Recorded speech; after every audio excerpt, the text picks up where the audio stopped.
এই ম্যাচেও Lionel Messi record করেছেন, রেকর্ড ভেঙেছেন, নিজের রেকর্ড নতুন করে লিখেছেন। কিন্তু সেই আলোচনাগুলো আজকের এই ডিসকাশনটায়, যেই ম্যাচে জয়ের মাধ্যমে রাউন্ড অফ 32 এই ম্যাচে জয়ের মাধ্যমে রাউন্ড অফ 16 আর্জেন্টিনা ইনশোর করলো, লিওনেল মেসির অনন্য উচ্চতায় চলে যাওয়া, লিডিং গোল স্কোরার হওয়া, নতুন করে টানা গোল করে নতুন নতুন রেকর্ড করে, সেই আলোচনাগুলো আসলে শুরুতে আসছে না। আর্জেন্টিনা 3-2 জয় পেলেও, আর্জেন্টিনা রাউন্ড অফ 16 প্রগ্রেস করলেও ডিসকাশনের শুরুতে আসছেই the way actually Cape Verde আজকে এক্সিকিউট করেছে, the way Argentina ugly football display করেছে, দ্য ওয়ে অনেক ক্ষেত্রে আসলে কি করতে চাইছে আর্জেন্টিনা, ইটালিয়ান স্লো ফুটবলকে আবার নতুন করে, যেহেতু তারা বিশ্বকাপে নেই, এবারের ওয়ার্ল্ড কাপে রিইন্ট্রোডিউস করতে চায় কিনা, সেরকম কোনো টেন্ডেন্সি তাদের মধ্যে কাজ করছিল কিনা, সেই প্রশ্ন জেগেছে। আজকের এই ম্যাচে প্রশ্ন জেগেছে যে এই আর্জেন্টিনা, লিওনেল মেসির আর্জেন্টিনা, যেই দলকে কেন্দ্র করে কোটি কোটি মানুষের আবেগ আর সমর্থন একাকার হয়ে যায়, সেই আর্জেন্টিনা এবারের বিশ্বকাপে এই ফুটবলকে যদি ডিসপ্লে করতে থাকে তাহলে কতদূর পর্যন্ত যাবে। এই আর্জেন্টিনা, যে আর্জেন্টিনার ডিফেন্সে বড় ধরনের ফাটল বা চির আপনি বলতেই পারেন, এক্সট্রা টাইমে চলে যাওয়া ম্যাচে শেষ 10 মিনিটে যেভাবে এমি মার্টিনেস গোলবার সামলেছেন, যদি এটা অন্য কোনো দলের বিপক্ষে হতো যেখানটার ফিনিশার কেপ ভার্দের থেকেও বেটার, যদি অন্য কোনো দলের বিপক্ষে হতো যেখানে সিডনি লোপেজের মতো আরো 3-4 জন অন্তত প্রপার স্ট্রাইকার রয়েছেন, হয়তো এই ম্যাচের ফলটা অন্যদিকে যেতে পারত। এখন এই ম্যাচে আর্জেন্টিনা শেষ পর্যন্ত অতিরিক্ত সময়ে গড়ানো ম্যাচে শেষ পর্যন্ত 3-2 জয় পেলেও, এই জয় আর্জেন্টিনাকে, তাদের ম্যানেজমেন্টকে, ফ্যান্সদেরকে, ইভেন লিওনেল মেসিকে স্বস্তি দেবে না। যেই ম্যাচে আর্জেন্টিনার জয়ের কথা ছিল অনেক বেশি ক্লিয়ার কাট ব্যবধানে, সেই ম্যাচটা একটা সময় মনে হচ্ছিল, ম্যাচ শেষ হবার 2-3 মিনিট আগেও মনে হচ্ছিল যে পেনাল্টি শুট আউটে চলে যেতে পারে। ম্যাচ শেষ হবার কয়েক মিনিট আগেও মনে হচ্ছিল যে পেনাল্টি শুট আউটে যদি এই ম্যাচ চলে যায়, ভজিনা ভার্সেস এমি মার্টিনেজের সেই পরীক্ষায় জিতবেটা কে। মনে হচ্ছিল যে নবাগত কেপ ভার্দে 5 লাখ জনসংখ্যার এই দেশটার বীরত্ব গাথা লিখা ভজিনহা শেষ পর্যন্ত হয়তো অতিরিক্ত সময় পার হয়ে পেনাল্টি শুট আউটে চলে গেলে এমি মার্টিনেজের বীরত্বকে খাটো করে তার দলকে জিতিয়ে দেবেন। এই যে স্নায়ুক্ষয়ী উত্তেজনা, এই যে রোমাঞ্চ ক্রিয়েট করেছিল আজকের ম্যাচে কেপ ভার্দে, সেটার চান্সেস গুলো আলটিমেটলি আর্কিটেক্ট করেছে আর্জেন্টাইন প্ল্যানিং। 29 মিনিটে কি অসাধারণ গোল লিওনেল মেসির, এবং সেই মার্টিনেজের পাস থেকে, লিসান্দ্রো মার্টিনেজের সেই পাস থেকে যখন লিওনেল মেসি গোল করলেন, তারপরে মনে হচ্ছিল যে আরো অন্তত 2-3টা গোল হবে। ভজিনহা ভার্সেস লিওনেল মেসি, 1 মেসি 0 ভজিনহা। মনে হচ্ছিল যাকে নিয়ে এত রূপকথা লিখা হয়েছিল, ঘানার ওঝা যে দলকে নিয়ে চ্যালেঞ্জ জানিয়েছিল, আজকে হয়তো সেটা দারুণ একটা উত্তর দেবে আর্জেন্টিনা। শেষ পর্যন্ত সেই ওঝার ভবিষ্যৎবাণী সত্য হয় নাই, but the way Argentina win this match, ঘানার সেই ওঝাকে স্যালুট জানাতেই হচ্ছে যে তিনি বাজি ধরেছিলেন আসলেই যোগ্যতম একটা দলের পক্ষে। বিরতিতে 1-0 এগিয়ে থেকে আর্জেন্টিনা যাবার পর 59 মিনিটে 1-1 সমতা, এবং সেই সমতা ইন্ডিকেট করে আর্জেন্টিনার ডিফেন্স নিয়ে আসলে কত ধরনের প্রশ্ন আপনি তুলতে পারেন।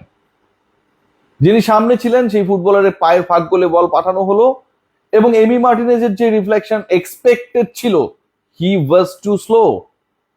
এন্ড অফ দ্য ডে 1-1 শেষ পর্যন্ত মূল বা নির্ধারিত সময় খেলা শেষ হওয়ার পর যখন ম্যাচ করায়, অতিরিক্ত সময়ে 2 মিনিটের মধ্যে আর্জেন্টিনা 1 গোলে আবার এগিয়ে যায়। 2-1 আর্জেন্টিনা লিড, মেসির কর্নার, এবং আগের গোলে লিসান্দ্রো মার্টিনেজ যিনি আর্কিটেক্ট হিসেবে কাজ করেছিলেন, দূরপাল্লা সেই পাস দিয়ে লিওনেল মেসিকে দিয়ে গোল করিয়েছিলেন।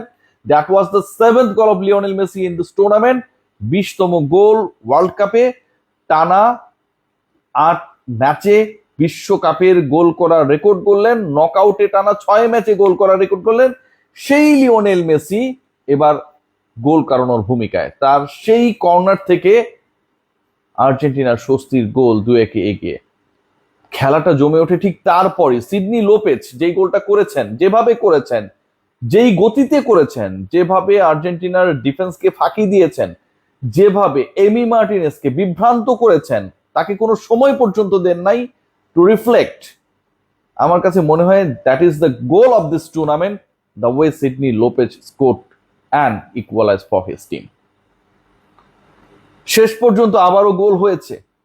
ম্যাচ শেষের 3-4 মিনিট আগে আর্জেন্টিনার হয়ে আরো একটা গোল হয়েছে, ক্রিস্টিয়ান রোমেরো সেই গোলটা করেছেন, আবারও লিওনেল মেসির সেই কর্নার, বাট সেই গোলটা ওন গোল হিসেবে দেওয়া হলেও Romero ultimately played a very very big role to score this goal. ওই পজিশনে লিওনেল মেসি যেভাবে যেখানটায় বলটাকে পাঠিয়েছিলেন, অ্যান্ড দেন ফাইনালি সেটাকে জালে জড়ানো, ওজিনাকে ফাঁকি দেয়া, যাকে আসলে কোনোভাবেই ফাঁকি দেয়া যাচ্ছিল না। অন্য কোনো গোলকিপার হলে হয়তো লিওনেল মেসি আজকে হ্যাটট্রিকও করে ফেলতে পারতেন। সেই জায়গায় ক্রিস্টিয়ান রোমেরোর এই গোল 3-2 আর্জেন্টিনাকে এগিয়ে দেয়। তারপরেও স্বস্তি আসছিল না, কারণ শেষ বাজি কখন বাঁচবে।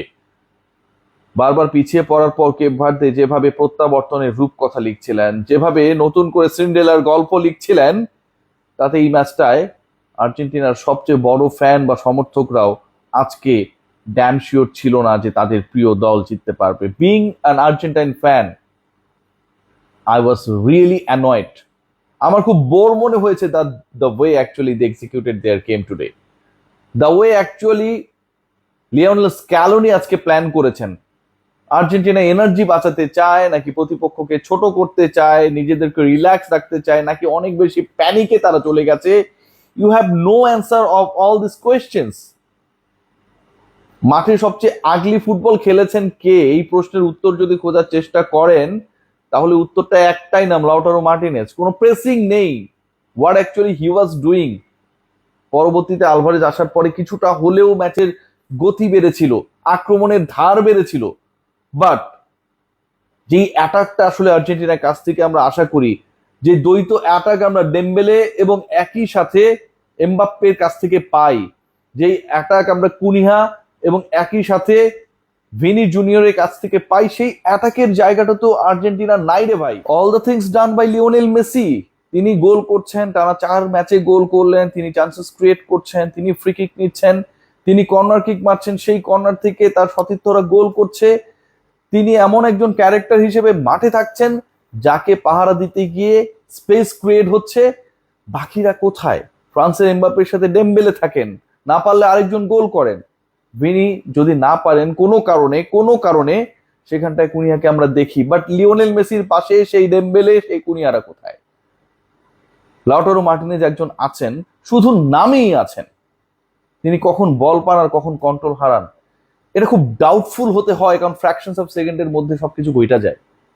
একজন ফুটবলের কোনো প্রেসিং নাই, but he is the probable number 9 of Argentina's team. এভাবে আর্জেন্টিনা আসলে কতদূর যেতে পারে সেটা নিয়ে ডাউটফুল হওয়াটা আমার কাছে মনে হয় না যে খুব বেশি অন্যায় হবে। সবাই ভালো থাকবেন।